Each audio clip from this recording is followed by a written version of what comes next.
Langsung dijawab atau gimana? Ya, Langsung dijawab ya. Coba. Ini untuk tata kelola keuangan LAS. Yang pertama, bagaimana struktur tata kelola keuangan di LAS ini mencerminkan mekanisme kontrol dan pengaturan dari dalam dan luar organisasi. Oke, baik. Langsung jawab. Oke, baik. Assalamualaikum warahmatullahi wabarakatuh. Alhamdulillah. Selalu kita ucapkan syukur kepada Allah. Salawat dan salam semoga tetap tercurahkan kepada junjungan dan besar kita, yakni Nabi Muhammad SAW. Yang pertama, saya ucapkan selamat datang kepada Anda semua dari saya dari UNP. UNP jurusan akuntansi. Udah semester berapa? 5. Oke, baik. Sebelumnya perkenalkan, nama saya Muhammad Amirul Ramli, biasa dipanggil Ramli. Saya sebagai manajer regional Lazismu Sumbar, ya. Kemudian ini di samping saya ada Mbak Lydia, beliau bertugas membantu saya dalam bidang keuangan. Sudah tahu arti Lazismu? Apa? Lembaga Sedekah Muhammadiyah. Nah, pertama tahu tentang Lazismu dari mana?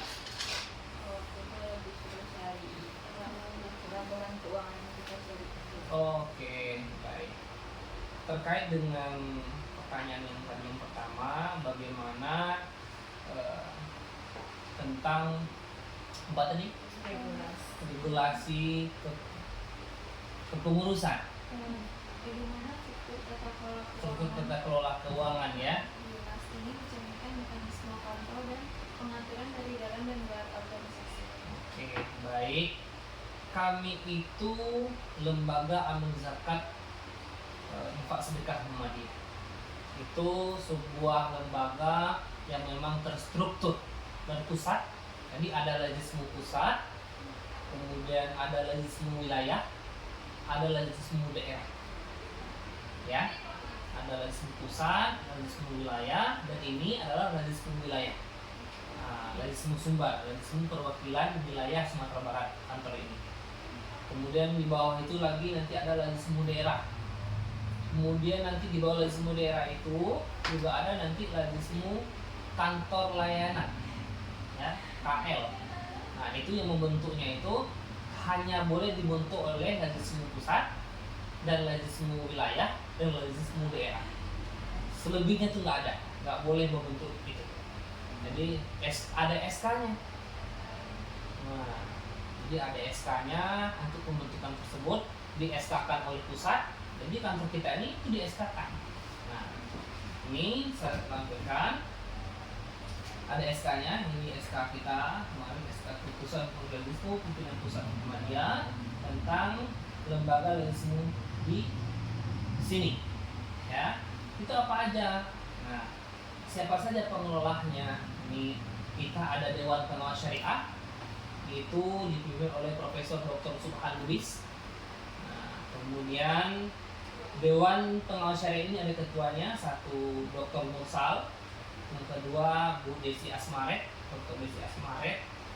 Beliau ini yang bertugas untuk mengawasi ketepatan dalam penggunaan dana zakat, penyalurannya, cara menghimpunnya, kemudian pembagiannya seperti apa. Beliau yang mengawasi. Nah, ini pihaknya ya. Kemudian kita ada badan pengurus. Jadi di atasnya adalah Dewan Pengawasnya Syariah. Ini tersertifikasi. Ini belum ada pelatihan, ada ikut diuji, diujiankan. Nah, baru kemarin ya di nya di Jogja beliau berangkat. Nanti saya sampaikan ininya untuk pelatihannya. Kemudian sekarang baru ada badan pengurusnya. Ada badan pengurusnya, kita ketuanya Zainal Akil. Dari badan pengurus baru nanti wakil ketua audit kepatuhan. Nah, jadi kita ada wakil audit kepatuhan, ada wakil ketua perhimpunan dan kerjasama, kemudian ada wakil ketua bidang transformasi digital, bidang pendayagunaan pendistribusian, kemudian sekretaris dan wakil sekretaris. Ini semua tuh tugasnya untuk mengkontrol pengawasan di dalam kantor ini di wilayah. Nah, kontrol yang di atas itu. Kemudian inilah pengurusnya terkait dalam audit seperti apa, audit kepatuhannya bagaimana. Nah, ini Dr. Willy ini yang menjawab. Nah, kemudian boleh kita juga ada sebulan sekali pertama melaporkan hal ini. Nah, kita harus melaporkan editnya. Sebulan sekali kita harus laporkan, selain kepada badan pengurus, kita harus melaporkan kepada pimpinan pusat yang ada di Jakarta. Itu kita upload sebelum tanggal 8 ya, tanggal 10. Jadi uang yang masuk, uang yang keluar, program yang berjalan, semuanya itu kita laporkan ke pusat setiap bulan. Sebelum kami melaporkan ke pusat, kami harus melaporkan kepada orang lain dulu, menyampaikan kepada beliau tentang keadaan sebelum kita laporkan ke pusat, supaya untuk memverifikasi, tahu ada kesalahan, ada kurang ketepatan, seperti itu. Nah, ini kemudian ini badan pengurusnya ibaratkan di kampus ada rektor, ada BPH, begitu kan? Nah, sama, BPH-nya adalah Dewan Pengawas Syariah, rektornya badan pengurus ini. Di bawah itu kan ada fakultas, berarti ada dekan dong. Nah, kita ada lagi di bawahnya. Setelah badan pengurus ini dibentuk, maka akan membentuk siapa yang menjadi eksekutifnya yang ada di dalam kantor, yang setiap hari pasti ada di kantor ini. Baru ada eksekutifnya siapa? Salah satunya adalah saya ini, ada dan diangkat dan dikeluarkan SK-nya.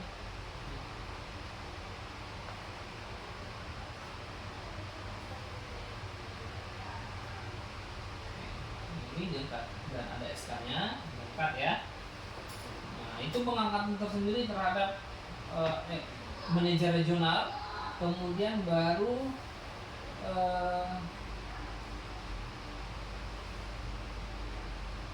yang ke bawah-bawahnya SK pengangkatan manajer.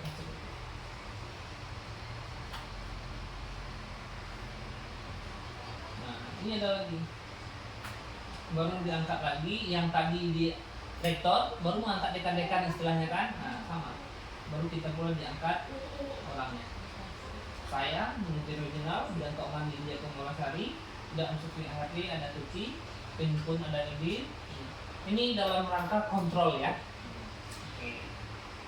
Sudah terjawab itu dulu, sudah ya. Kemudian ada nggak pihak luar, begitu kan?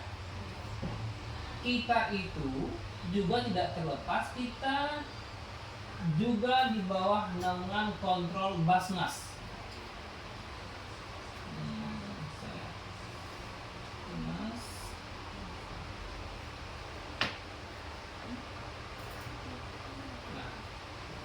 Nih, kita di sini, ini ruangan tadi, profil kepengurusan. Kemudian kita berdirinya kapan? Ini ada profil di sini. Kita juga harus ada SK operasional dari Basnas, surat keputusan rekomendasi Basnas Provinsi Sumatera Barat untuk izin surat operasional kantor sebagai berikut. Jadi adanya lagi semua ini bukan hanya langsung didirikan begitu saja. Nah, yang menyesuaikan sampai pusat, dan itu harus ada surat rekomendasi dari Basnas membuktikan itu legal atau tidak. Bahwa perhimpunan itu tidak boleh ada perhimpunan apapun kecuali berbadan hukum. Kalau ada perhimpunan yang tidak berbadan hukum, maka akan ditarik oleh negara. Jadi ini ada kapan ini SK pembentukannya? Nomor 011.BP-1 ini dari Basnas, SK pembentukan Ladismu Sumatera Barat. Rekomendasi Basnasnya ini 013 Basnas SB ini 2020. SK perpanjangan personalia, dan kita ada perpanjangan terus. Nggak bisa itu aja, jadi per 5 tahun ya. Ya. Ini 2021 sampai 2022 2022 ya. 22 27. Nah, jadi besok yang lagi. Itu ada dan itu harus ada. Nah, ini yang saya sampaikan tadi, baru ada legislasi daerah. Legislasi daerah ada berapa? Ya, kita legislasi daerah ya itu. Dijelaskan aja dulu. Nah, lazim daerah itu tingkatan apa? Tadi ada itu kan agak mau. Oke. Satu kan nasionalnya. Oke. Tingkatan nasional, kabupaten kota. Oke. Jadi lazim pusat itu setara dengan yang di pusat nasional. Nah, kemudian di bawah itu ada namanya lazismu perwakilan provinsi. Ya, itu disebut dengan lazismu wilayah. Ya. Lazismu apa?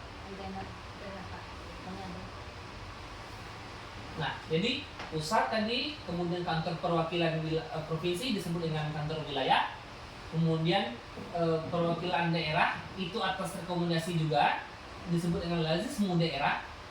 Nah, kabupaten kota ya, kalau kita di Sumatera Barat ada 13 kabupaten, kemudian 7 kota madya. Nah, ya, 13 kabupaten kota, 7 kota madya. Kalau nggak salah ya. Ada tingkat-tingkatannya. Dan ada kantor layanan. Kantor layanan itu nggak boleh dibentuk sembarangan orang. Oh, masjid ada himpunannya banyak terus dibentuk kantor layanan, nggak bisa. Yang membentuk kantor layanan itu hanya hak dari lazismu pusat, kemudian lazismu wilayah, dan lazismu daerah yang merekomendasikannya. Dan itu atas rekomendasi pimpinan daerah masing-masing regional. Ya. Nah, jadi nggak boleh salah-salah mendirikan kantor layanan. Makanya kami kalau ada kantor lain dibentuk oleh lazismu wilayah, kita tanya dulu lazismu daerahnya. Jadi kita ada verifikasi. Nah, jadi dalam pembentukan KL, kantor layanan yang dinaungi masing-masing kantor regional itu ada verifikasinya. Jadi nggak bisa tiba-tiba langsung didirikan, nggak bisa. Nah, inilah kita juga ini ada KL tadi yang saya sampaikan. Kita ada laporan selain dari ke pusat lazismu, atas nama lazismu, kita juga ada laporan ke Basnas. Jadi Basnas ini dalam bentuk kontrol dalam pengelolaan dana ZIS, zakat, infak, sedekah. Jadi nggak ada istilahnya kalau terjadi penyelewengan ketika ini akan ada terbaca. Nah, ini kita udah selesai audit. Kita ada audit kepatuhan, kemudian audit syariahnya ya. Nah, sekarang ini kita baru saja menyelesaikan audit kepatuhan ya, internal, eksternal, tapi bukan apa syariah.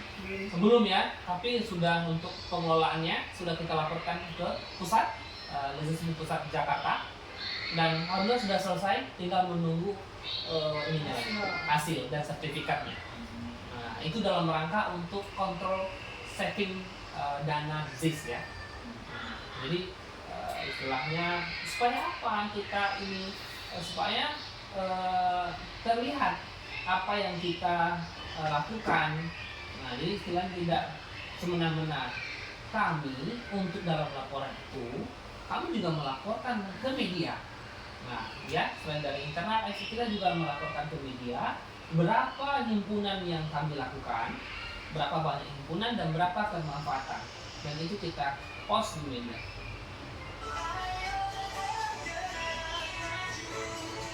Lihat,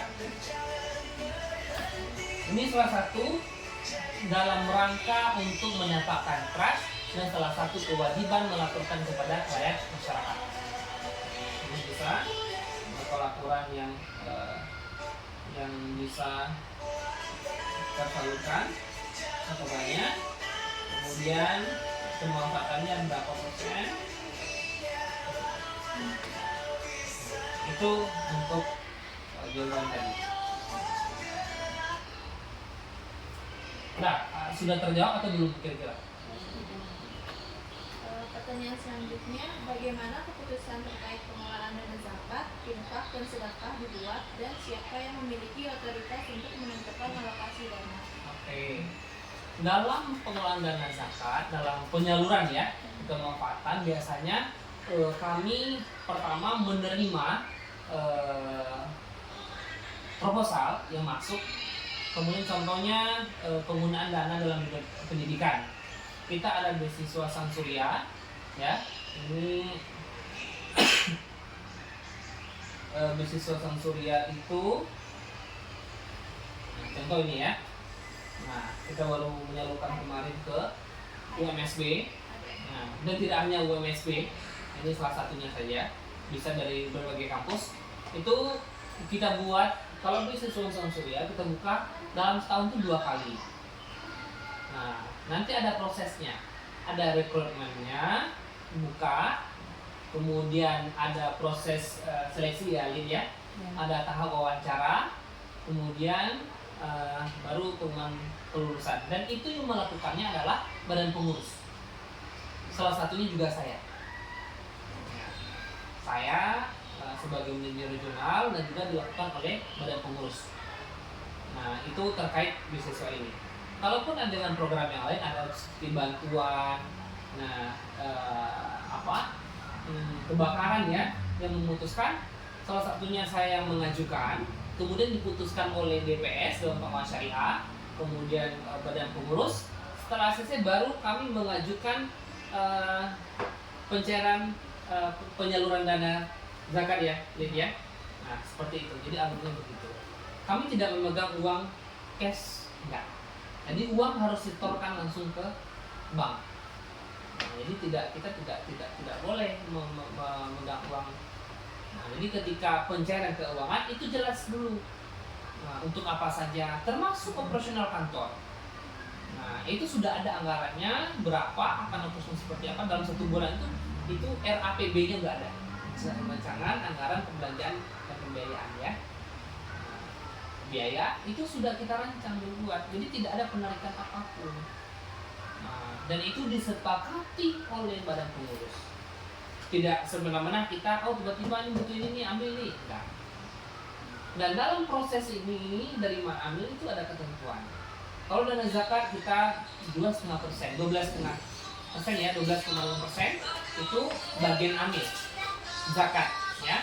Infak dan sedekah itu maksimal itu 20%, itu maksimal.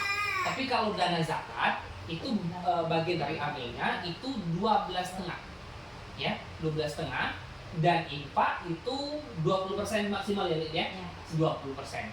Nah, itulah yang menjadi bagian amil yang untuk menjalankan operasional kantor. Nah, kita nggak ada mengambil bagian-bagian yang lain, nggak ada. Nah, untuk gaji, kemudian untuk kebutuhan bayi, minuman, listrik, segala macam, wifi, itu ambil dari sini. Nah, itu kalau untuk keuangan. Kira dari tadi nggak ada prosedur yang tiba-tiba mencairkan, enggak. Harus ada regulasinya, harus ada seleksinya. Misalnya tadi ada orang yang mengajukan program misalkan. Nah, itu kami ini dulu, survei dulu. Misalnya ada program ya, dia mengajukan kebakaran misalkan. Kita survei lapangan dulu, kita lihat rumahnya terbakar, kemudian kita bantu seperti apa ya, Lid ya. Kemudian kalau seperti UMKM kita terima, kemudian kita lakukan tahap pemilahan proposal, kemudian kita lakukan peninjauan calon yang akan kita terima, kira-kira dia buka usaha apa, kemudian kita rembukan kembali laporan di lapangan seperti apa, baru kita berikan pengumuman bahwa beliau berhak menerima bantuan UMKM. Ini supaya melihat ketepatan penggunaan kemanfaatan uang zakat. Nah, kadang-kadang kan cuma tiba-tiba supaya kita tepat sasaran.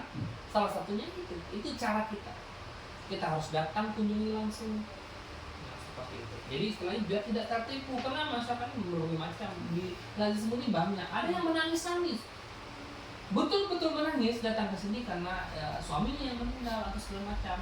Kami udah layani, kami sampaikan apa yang bisa kami bantu. Bisa kami tawarkan mungkin ambulan gratis ya. Kemudian terus malah untuk membuktikan itu, apa yang bisa meyakinkan kami untuk ibu suaminya meninggal segala macam, ada sanak familia, bisa kami telepon, tiba-tiba hilang, gitu ya, tiba-tiba hilang. Nah, begitupun dengan ada yang perjalanan ya, dia minta pulang ke kampung halaman, habis ongkosnya, habis bekal, itu kita bantu istilahnya kan. Nah, tapi kita bantu dulu, ada program udah kita bantu, tapi di perjalanan ada kasus dia berhenti minta uangnya ke supirnya, kemudian minta ke PO-nya. Sekarang kita nggak, kita bisa bekerja sama langsung, kita belikan tiketnya ke PO-nya. Nah, kita langsung belikan tiket ke NPM ya. Kita sampaikan ke NPM bahwa ini tidak boleh diminta. Kalau dia turun ya silakan turun, tapi jangan dikasihkan uangnya. Supaya mereka mendengar, oh kalau memang orang butuh, benar-benar butuh, ya sudah, risiko. Begitu ya, itu untuk ketepatan. Kami sangat meminimalisir hal ini. Nah, itu. Apa lagi? Bagaimana keputusan-keputusan penting seperti pengelolaan keuangan atau program distribusi zakat diambil di las ini? Kayaknya udah terjawab tadi ya. Sudah.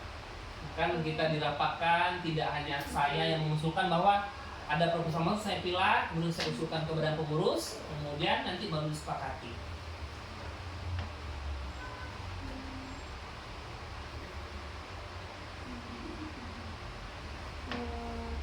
Bagaimana pengurus las dipilih dan bagaimana proses tersebut mencerminkan pengaturan kekuasaan dan akuntabilitas? Oke, jadi kita itu semuanya sudah ada aturan. Jadi untuk pengangkatan badan pengurus itu diajukan oleh atau direkomendasi, ini kan kantor wilayah. Nah, prosesnya itu direkomendasikan oleh pimpinan wilayah Muhammadiyah Sumatera Barat. Nah, diusulkan orang-orangnya, disampaikan ke pimpinan pusat, Lazismu pusat. Kemudian diseleksi, kemudian masuk tahap wawancara, diwawancarai. Nah, diwawancarai, kemudian baru diputuskan untuk ini. Itu sangat teliti sekali. Ada kemarin yang diganti karena apa? Karena terbaca, oh ini berkaitan dengan politik, diganti. Jadi nggak ada boleh orang yang terkaitan dengan politik, takutnya ada intervensi. Nah, jadi ada yang terindikasi dengan politik, maksudnya beliau salah satu pencalon anggota partai, padahal waktu itu dia dalam proses ini ya, untuk pengangkatan pengurus, itu ditolak oleh Lazismu pusat bahwa ini terindikasi ada sebagai anggota politik, masuk partai politik. Dan itu sudah ada aturannya, kita cetak juga ada. Dan jadi apa kewajibannya, apa tanggung jawabnya, itu semuanya ada di ini. Kita ada buku panduan, buku pedoman ini. Jadi semuanya di sini. Nah, ini ada aturannya, ini langsung dari pusat ya. Aturannya bagaimana cara mengangkat kantor, identitasnya, bahkan penggunaan tulisan Lazismu tidak bisa dibuat atas kreasi sendiri. Font-fontnya aja dibuat agak lain-lain gitu kan, tak bisa. Nah, Lazismu wilayah nih. Lazismu wilayah merupakan lembaga operasional dan pengelolaan dana Laziska di tingkat wilayah. Nih, Lazismu wilayah bertanggung jawab kepada Lazismu pusat. Nah, tugas dan fungsinya apa? Sudah diatur pasal 15 ini. Nah, kemudian wewenangnya apa? Lazismu wilayah memiliki wewenang pertama mendirikan Lazismu daerah, mendirikan kantor layanan Lazismu. Nah, ini wewenangnya. Dewan Syariah Lazismu wilayah, apa saja semuanya. Nah, jadi istilahnya ada ininya, ada tingkatan bagaimana cara pengusulan sampai diambil keputusan beliau sebagai pengurus. Itu ada buku panduannya, ini juga ada. Tanggung jawabnya apa, kemudian apa fungsinya apa, itu sudah ada di sini. Bahkan tanggung jawabnya apa saja, laporan nih, ada laporan nih. Laporan mengetahui tentang hasil kinerja Lazismu dibuat oleh unsur pengelola Lazismu masing-masing tingkatan, akhir masa jabatan dan ini. A. Pimpinan pusat melalui lembaga untuk Lazismu pusat, Lazismu pusat untuk Lazismu wilayah dan dengan tebusan kepada PM melalui lembaga. Jadi sudah diatur semuanya. Jadi enggak, bukan ujung-ujung dia jadi pengurus enggak. Jadi diverifikasi dulu backgroundnya, latar belakangnya, pendidikannya, kemudian kompetensinya. Kalau dewan pengawas syariah di bidang apa? Nah, itu tidak bisa orang tiba seni jadi dewan pengawas syariah. Nah, jadi background juga dilihat. Gitu. Itu sekilas ya. Selanjutnya, apakah ada peran pemerintah atau otoritas agama dalam pemilihan pengurus, terutama dalam hal tata kelola keuangan? Kalau peran pemerintah ya, ini peran pemerintah. Kalau pemerintah perannya mungkin ini karena lazisme ini kan bukan pemerintah ya, jadi ini langsung di bawah lembaga Muhammadiyah, organisasi Ortom Muhammadiyah. Nah, jadi untuk pengangkatan pengurusnya tidak ada sounding dengan ini dengan pemerintah, tapi bertanggung jawabnya ada. Laporannya ke Basnas kan masih punya pemerintah itu. Nah, ada. Jadi bagaimana cara mendapatkan izinnya? Itu harus ada pengurusnya dong. Nah, pengurus itu yang berhubungan dengan pemerintah. Begitu. Tapi kalau untuk pemilihan pengurusnya siapa, ini tidak ada intervensi, ini tidak ada. Semuanya diserahkan ke pihak lazisme pusat. Begitu. Kalau pengurus lazisme daerah, kita yang melakukan. Nah, begitu. Jadi ada rentetan-rentetannya. Itulah kira-kira. Apakah aturan-aturan ini ditetapkan secara mandiri oleh kelas atau apakah mereka mengikuti regulasi pemerintah terkait pengelolaan dana zakat? Kalau untuk ini lazisme itu sudah menerapkan regulasi dari pimpinan pusat. Ya, regulasi sudah ada, pilar-pilarnya apa, itu nggak bisa diganggu. Kita punya regulasi sendiri dan oke ya.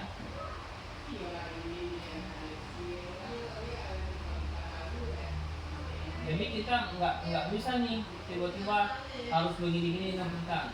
Belum tentu. Kita udah punya aturan sendiri.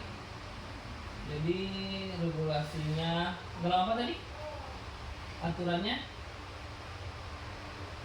Aturan-aturan ini ditetapkan secara mandiri oleh kelas atau apakah mereka mengikuti regulasi pemerintah terkait pengelolaan dana zakat? Ya, kita mengikuti regulasi dari lazisme pusat. Karena kita sudah ada acuan programnya. Ada 6 pilarnya yang harus diikuti oleh lazisme. Nah, pilarnya apa saja? Nih, ada pilar pendidikan, pilar kesehatan, ekonomi, kemanusiaan, sosial dakwah dan lingkungan. Ini udah aturannya. Jadi kita mengacu ke sini. Regulasinya adalah lazisme pusat. Semuanya aturan. Kalaupun ada terjadi penyelewengan langsung ditegur oleh lazisme pusat. Bahkan bisa dibukukan. Nah, itu ada hak ya. Misalnya terbaca di audit kan, terjadi begini-begini.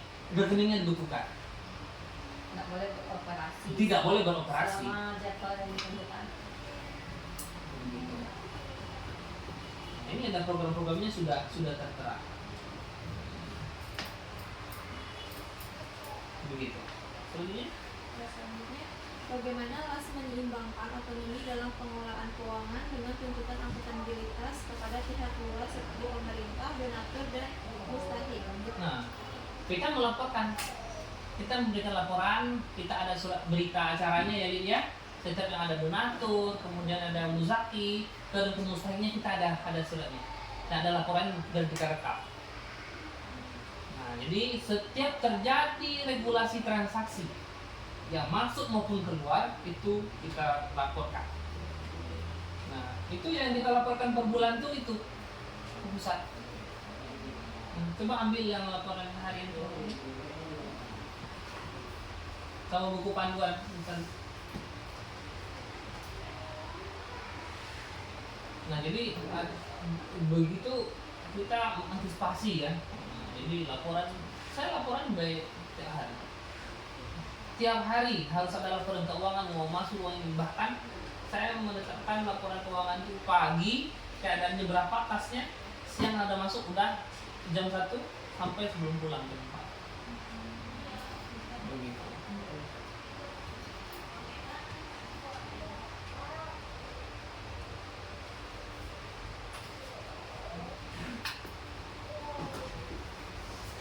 ini buku-buku panduannya. Ini buku panduannya dari pusat. Panduannya, bahkan panduan-panduan programnya seperti apa. Nah, bahkan aturan-aturan amilnya, pengurusnya seperti apa, acuannya itu sudah ada. Nah, ini semuanya diatur, tidak boleh wewenangnya apa, panduan amil ini. Ini laporan keuangan. Kita laporan per minggu kita ini. Jadi keadaan seperti ini.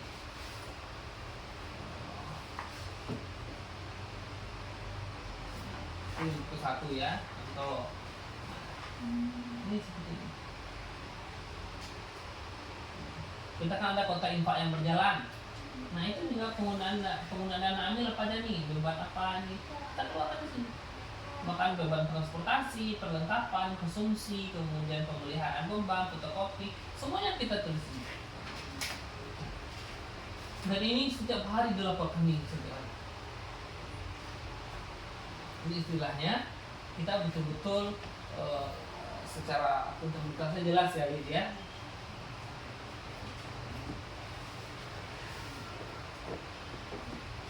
Selanjutnya ya, mekanisme akuntabilitas dalam pelaporan keuangan.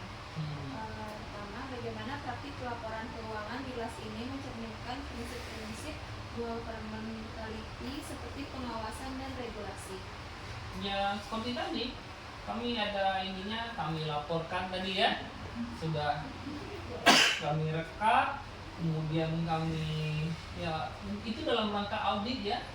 Jadi laporan itu setiap bulan ke pusat, kemudian supaya melihat kepatuhannya, penggunaannya. Nggak mungkin kan mana tahu, contoh kita menggunakan ilmu sabil. Nah, fisabilillah. Apakah dia benar-benar dia fisabilillah? Bagaimana prinsip dari Dewan Syariahnya kita? Nah, itu perlu cek and recheck. Nah, itu dalam langkah seperti itu. Selanjutnya, apakah pelaporan keuangan LAS dirancang untuk mendorong keterlibatan donatur dalam pengawasan penggunaan dana? Betul. Kami setiap donatur itu, para muzaki, mungkin bisa kita tunjukkan nih yang ucapan terima kasihnya. Surat terima Anda bisa. Jadi ketika ada ini ya, ada yang memberikan zakat, infak, segala macam, itu kami memberikan surat tertentu, ucapan terima kasih kepada telah menyalurkan ini terlibat. Keterlibatan para muzaki dalam memastikan bahwa donatur mereka, infak yang mereka salurkan diterima. Jadi istilahnya kan mereka kadang melalui transfer. Nah itu kita verifikasi dengan mencek rekening koran ya Lin ya. Nah, kalau terdeteksi kita kirimkan ucapan terima kasih. Kemudian kami juga melaporkan berapa banyak himpunan yang kami dapat. Contoh di kaleng-kaleng ya Lin ya, yang di tempat rumah-rumah makan itu kan kita himpun setiap bulannya. Dan itu kami laporkan kepada mereka supaya mereka juga mengetahui berapa himpunan yang dapat seperti itu. Jadi kira-kira begitulah.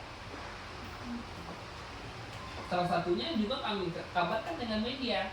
Mana tahu dia juga cek-cek media kan, Instagram, makanya salah satunya itu. Jadi kami melampirkan media itu bukan hanya sekedar supaya, terkadang kan kalau sekarang kan udah banyak dari antara muzaki kita yang cerdas melihat medianya seperti apa. Ini kita himpunan, kita lampirkan ada donasi kita lampirkan. Kemudian ini yang terbaru dari MTI, ini baru kemarin beliau menyalurkan 11, kita publish di media. Begitu. Ini belum mengasih donasi ke Muslim untuk Palestina, kami sampaikan kami menyerahkan. Dan ini kami kirimkan ucapan terima kasihnya kepada ini. Nah ini ya, bisa dilihat ya. Nah ini salah satu bentuk tersampaikan. Kemudian yang terhormat Bapak Profesor Dr. Kurniawan. Nah dia menyampaikan uang zakatnya, ini zakat terikat untuk SMA Muhammadiyah 2 Padang yang telah Bapak tunaikan di bulan Sumatera Barat. Kita ada tanda tangan. Ini dalam rangka untuk memvalidasi ZIS-nya. Begitu. Nah ini selalu kita berikan. Ini rektor 3 UNAN. WR36 beliau selalu mendonasikan uang untuk sekolah ini, membantu. Kalau dana zakat terikat, kamu tidak mengurangi bagian ambil elit ya, langsung 500 kami kasihkan. Yang terikat ya. Nah, kalau terikat, kalau yang tidak terikat baru kami keluarkan bagian dari ambil. Ini salah satu contoh ya. Oke, lanjut. Bagaimana pengurus kelas mempertanggungjawabkan penggunaan dana dan sumber daya kepada donatur dan mustahik? Seperti tadi yang melaporkan sudah ya. Bagaimana donatur atau komunitas berperan dalam apakah ada sanksi atau mekanisme disiplin yang diterapkan jika ditemukan ketidaksesuaian dalam laporan keuangan atau penyalahgunaan dana? Tadi dibukukan. Itulah gunanya audit tadi kan. Bisa jadi dibubarkan Dibubarkan. kalau nggak sesuai dengan standar aturan.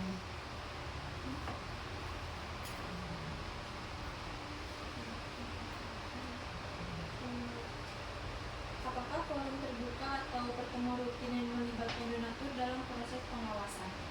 Kalau untuk pertemuan dengan donatur saat ini belum ya Lid ya. Nah, tapi kami memberikan laporan. Nah, kami biasanya untuk melibatkan donatur itu bukan setiap bulan, tapi ketika kami rakerwil.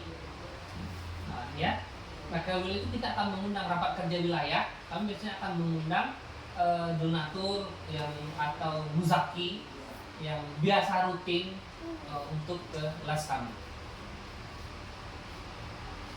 Itu nanti, iya nanti akan ada nominasi. Muzaki. Nah, biasanya kalau di pusat itu ya, nih kalau di pusat itu karena kita ambil contoh aja ya. Nah, karena kami belum melakukan rakerwil, insya Allah dalam Januari ini. Nah, jadi itu salah satu upaya yang ditanyakan tadi itu sudah dilakukan oleh Lazismu pusat seperti ini. Nih, Lazismu Muzaki Top List. Nah, jadi itu adalah para muzaki atau donatur-donatur yang selalu konsisten. Terus yang pertama Bu Nurhati Sebakat dari pemilik Wardah Paragon, KAP ini Bambang Triwibowo, termasuk dengan lembaga. Ini salah satunya untuk itu. Ini melibatkan beliau kan, jadi kita akan berikan award. Kemudian rencana kami juga akan memberikan ucapan terima kasih kepada seluruh rumah makan yang membantu dalam kelas ini sebagai bentuk kerjasama ya Lid ya, kerjasama dalam penghimpunan.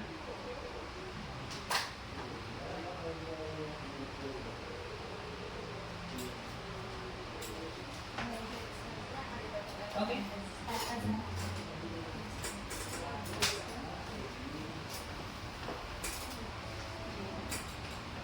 Bagaimana keterlibatan donatur dan mustahik dalam pengawasan keuangan mencerminkan praktik governmentality dalam tata kelola keuangan kelas?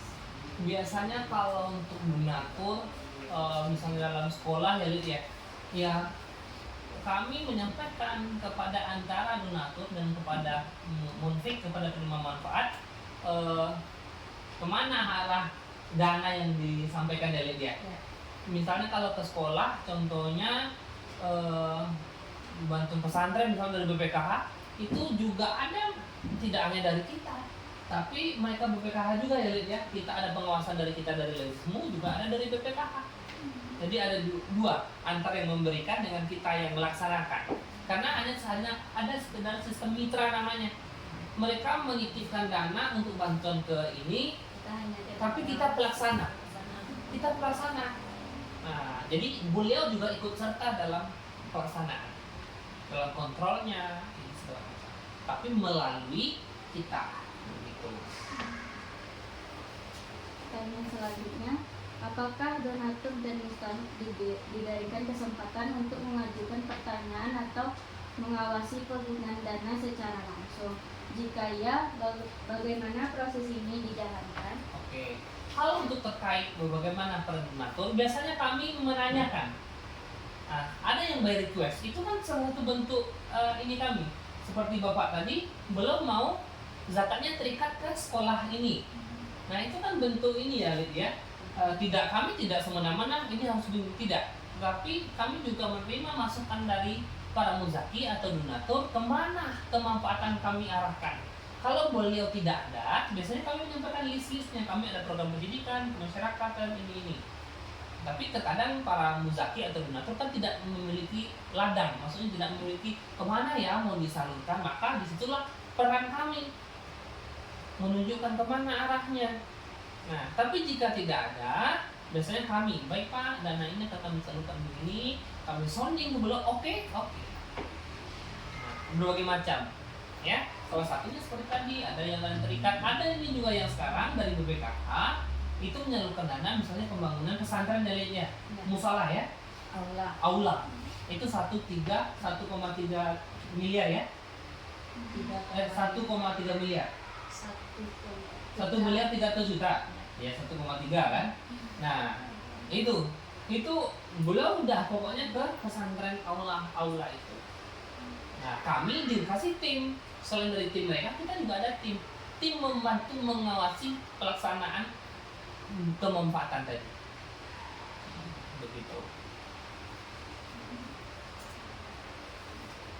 Pertanyaan selanjutnya, bagaimana teknologi digunakan sebagai alat kontrol dan transparansi dalam pengelolaan dana di LAS ini? Untuk transparansi sudah pasti ya, tadi sudah kami lihatkan di Instagram kami paparkan. Nah, itu kan suatu peran digital ya. Kami menyampaikan ininya, kemudian peran ini kita sudah menggunakan output Excel, dan tidak ada yang manual, kita sampaikan Excel untuk langsung ke usaha. Kita menggunakan kayak pakai email ya. Kemudian untuk transparansi digitalnya kami sudah membuatkan menyajikan ya, seperti yang saya lihatkan tadi kan, itu laporan yang disajikan dalam bentuk digital ya.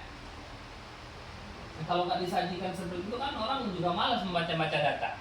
Tapi kalau disajikan dalam sudah bentuk begini, itu kan jauh lebih mudah dipahami, langsung to the point, langsung terlihat. Ini kan data yang kami sajikan, begitu. Jadi baru kami sampaikan pastinya, ucapan terima kasih. Ini hasil data. Pemanfaatannya berapa? Ini sudah kami jelaskan. Bidang pendidikan 200, bidang kepemimpinan 1.203. Ini peran digital. Dan kami juga membantu mereka di dalam bentuk bagaimana penghitungan data. Kita buat dalam bentuk media, hitung zakat masih gini, kita buat semenarik mungkin. Nah, kita baru tabel cara menghitung zakat yang benar, sumber panduan zakat dari Basnas. Kami buat seperti ini. Nah, zakat penghasilan setara dalam tahun 1 tahun 2,5%, setaranya berapa? Setara dengan 85 gram emas. Nah, itu berarti kalau dengan diuangkan sekitar 79 juta, maka wajib keluar 2,5%. Kalau 2,5% kalau sekitar ini tuh ya 2 jutaan zakatnya. Nah, ini membantu. Nah, ini salah satu kemasan kami dalam memudahkan para calon donatur, muzaki dalam menghitung zakat. Nah, ini dikemas dalam bentuk media ya, digital. Ini perannya di situ. Kalau untuk yang lain ya sudah, kita menggunakan laporan lewat email, kita kirim ke pusat, kita sudah sajikan dengan Excel seperti itu. Nah, ini kan ini dengan sistem, udah tinggal input ya, pilih ya, itulah bentuk.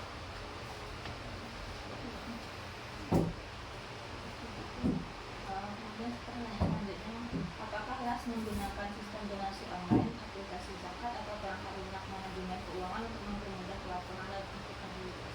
Kalau untuk online tentu saja iya. Nih, untuk perangkat lunak kita menggunakan Excel ya, Lid ya. Excel tentu dalam Yang sudah tersistem. Excel yang sudah tersistem. Kemudian untuk media online tentu saja iya. Salah satu contohnya begini. Ini kan online. Hanya berinfak dan sedekah scan. Media sosialnya. Nah, media sosialnya kita sudah bisa scan. Gitu. Jadi istilahnya sudah, dan kita melakukan dengan ini lagi ya juga.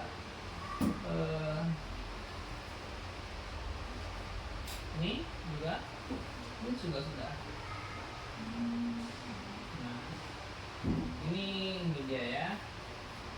kesimpulan seperti itu.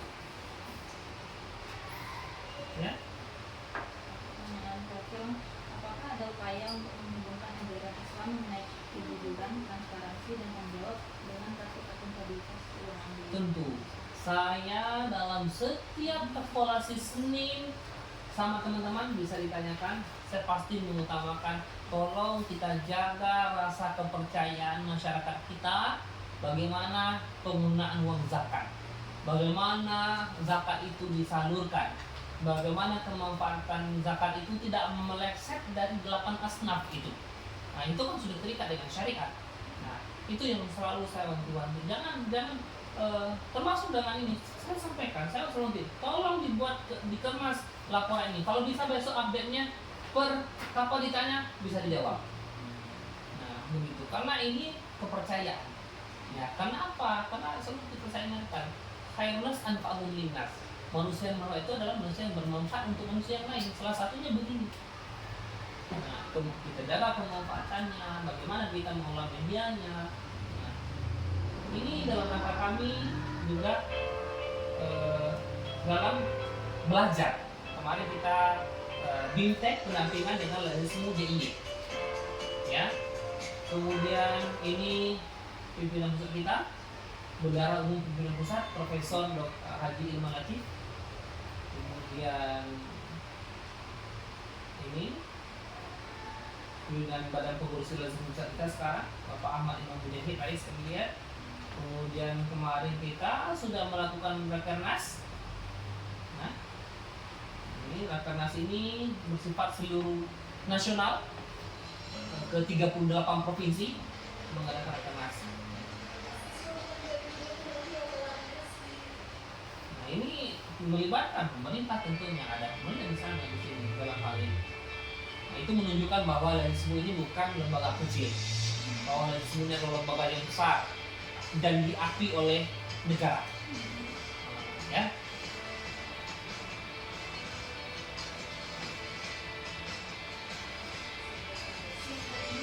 Teman-teman dukung oleh ada pembetian, ada sponsornya, kemudian ada UMKM-nya.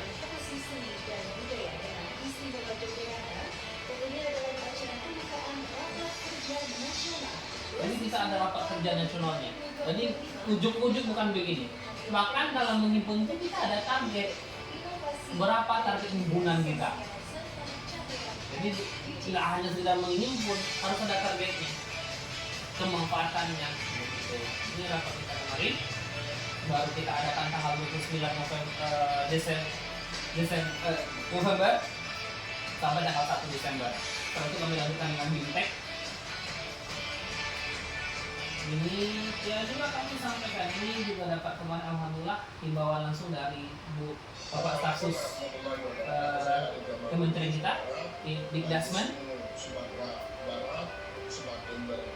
Beliau Pak Rais, Gubernur Rais.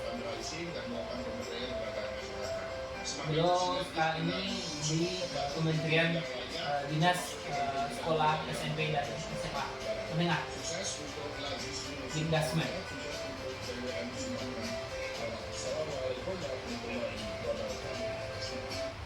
Ini itulah kira-kira kami selalu bahkan dalam unsur tadi apakah ada unsur keagamaan, kami selalu menggunakan himbauan seperti ini.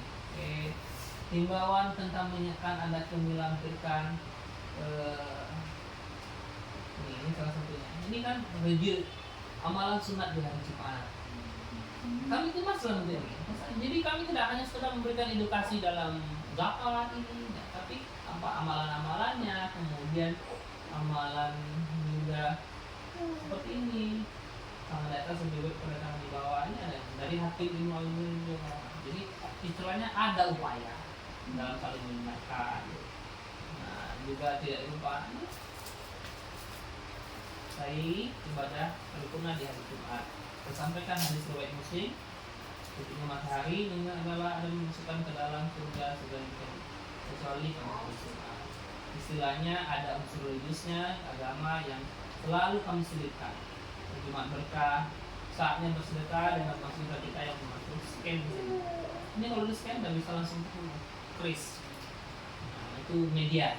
peran digital tadi ya. Nah, ini kita juga ikut hobi.